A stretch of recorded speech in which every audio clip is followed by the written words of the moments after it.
Living in a concrete house with no air conditioning brings its challenges during the hot months. It's especially bad if you live in a west-facing room with a low ceiling. So we have to get creative in finding ways to stay cool at night.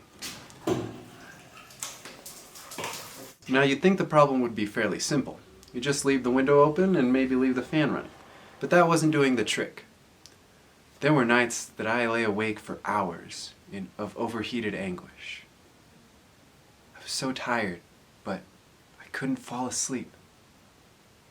Fewer times have I felt more helpless.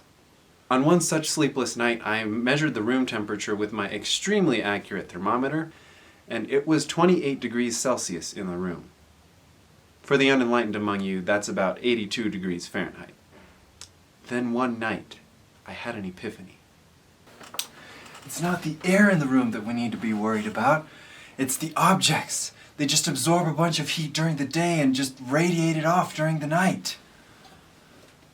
What are you doing? So, having figured that out, now we had to find a way to fix the problem by finding a way to extract some of the heat from the floor and furniture. The best way to get the heat out of the room is to add something else that'll absorb it. Air isn't doing the trick, so we're going to try something else. Water cooling. Water has a high specific heat, which means that it takes a lot of heat to raise its temperature by 1 degree. For our purposes, that means that it'll absorb some of the heat from the room as it evaporates. So maybe by spraying down the room, we can control the temperature a little bit.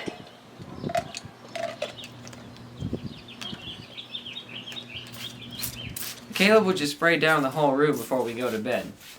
I don't know if it actually works or not, but at least he feels like he's doing something to solve the problem. We'll also spray ourselves before lying down, and we'll leave the fan running for a couple of hours. It does help us cool down enough to go to sleep, and the room does cool down a bit throughout the night. But in the end, the only real solution to the problem happens when the rains come in June.